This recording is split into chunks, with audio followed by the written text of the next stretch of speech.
Le voyage dans le temps. Ce concept un peu fantaisiste qui est le sujet de beaucoup de films de science-fiction paraît complètement impossible dans la vie réelle. Et pourtant, le voyage dans le temps est tout à fait possible, et même sans aucune difficulté. Mais pas grâce à une DeLorean comme dans Retour vers le futur, mais bien grâce à la relativité générale. La relativité générale est une théorie qui a été publiée en 1915 par Albert Einstein. Pour résumer, elle nous dit que la gravité est provoquée par la distorsion de l'espace-temps par un objet massif. Et plus un objet est massif, plus il courbe l'espace-temps. Mais qu'est-ce que ça veut dire, un espace-temps courbe? Eh bien, d'abord, l'espace-temps. L'espace-temps, c'est cette célèbre représentation 3D où on considère que l'espace et le temps sont liés.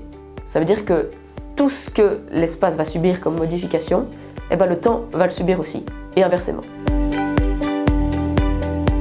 Et ensuite, la notion de courbure. Un espace courbe aura deux caractéristiques importantes. D'abord, le chemin le plus court pour aller d'un point A à un point B, ce sera plus forcément une droite, mais ce qu'on va appeler une géodésique.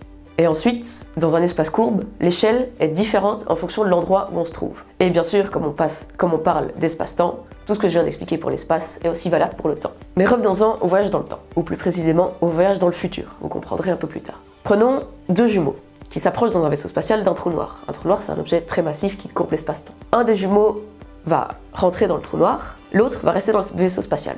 Pour le jumeau qui rentre dans le trou noir, tout va se passer plus ou moins normalement. Par contre, pour celui qui est dans le vaisseau spatial, il va remarquer que celui qui est près du trou noir va progressivement ralentir jusqu'à s'arrêter avant de rentrer dans le trou noir. Mais comment ça se fait en fait? Eh bien, c'est dû au fait que les trous noirs courbent tellement l'espace-temps que le temps semble, pour un observateur extérieur, donc le jumeau dans le vaisseau spatial, complètement s'arrêter. On va maintenant prendre une variante. Imaginons que nos deux jumeaux ont deux montres qui sont exactement à la même heure. Un des jumeaux quitte le vaisseau spatial avec sa montre, mais cette fois-ci, au lieu de rentrer dans le trou noir, il fait que s'en approcher. Ensuite, il revient dans le vaisseau spatial et il compare sa montre avec celle de son autre jumeau.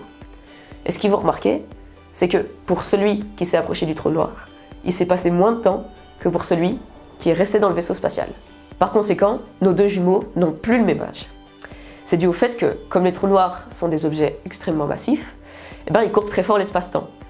Et donc, pour quelqu'un qui va s'approcher du trou noir, la gravité sera plus forte que pour celui qui sera resté en dehors du champ de gravité du trou noir.